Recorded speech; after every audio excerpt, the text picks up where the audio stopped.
Israel Hezbollah की जंग में यमन का हूती, सीरिया और इराक के प्रतिरोधी समूह इस लड़ाई में कूद पड़े हैं। लेकिन इजरायल की इस जंग को लेकर एक खुफिया रणनीति है जिसे पूरे मिडिल ईस्ट का समीकरण बदल सकता है। दरअसल मिडिल ईस्ट में ईरान ने इजरायल के लिए एक जाल बिछाया है जिसमें तेल अवीव बुरी तरह फंस चुका है और इसकी शुरुआत 7 अक्टूबर 2023 को हमास के हमले से हुई थी और उस वक्त इजरायल ने कहा था कि उस सांप का फन कुचल देंगे जिसने ये हमला कराया है। आपको बता दें कि इजरायल का इशारा सीधे ईरान की तरफ था।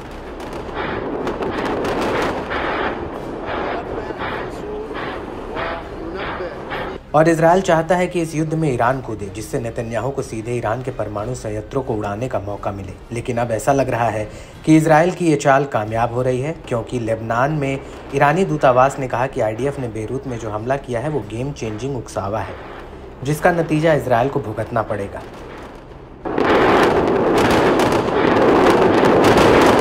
इसको लेकर ईरानी दूतावास ने ट्वीट किया है जिसमें उसने लिखा, एक बार फिर से इजरायल ने घनी आबादी वाले इलाकों में खूनी नरसंहार करके अपने झूठे तर्कों को न्यायोचित ठहराने की कोशिश की है। इसमें कोई शक नहीं है कि यह निंदनीय अपराध और लापरवाह व्यवहार एक गंभीर वृद्धि का प्रतिनिधित्व करता है जो खेल के नियमों को बदलता है और इसके अपराधी को उचित रूप से दंडित और अनुशासित किया जाएगा।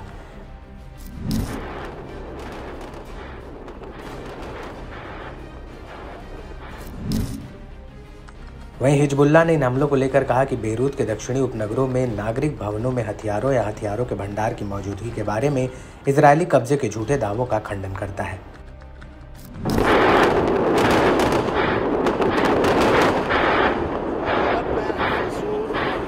आपको बता दें कि आईडीएफ ने 27 सितंबर 2024 को लेबनान में 30 से ज़्यादा हवाई हमले किए थे, जिनमें से अभी तक 700 लोगों की जान चली गई जबकि 3000 से ज़्यादा घायल हुए हैं। वहीं ईरान के विदेश मंत्री ने इजरायल के पीएम बेंजामिन नेतन्याहू को दो टूक कह दिया है। ईरान के विदेश मंत्री अब्बास अराक्ची ने कहा, हम इजरायल के प्रधानमंत्री बेंजामिन नेतन्याहू की घृणित धमकियों की तीखी निंदा करते हैं, जिन्होंने संयुक्त राष्ट्र के संबोधन में चेतावनी दी थी कि उनका देश ईरान पर हमला करने में सक्षम है। यह ऐतिहासिक शर्म की बात है कि हाई प्रोफाइल हत्यारा संयुक्त राष्ट्र में आने और अपने घृणित झूठ और अन्य राज्यों पर आक्रमण करने और अधिक लोगों को मारने की अपमानजनक धमकियों के साथ महासभा को जहर देने की हिम्मत करता है।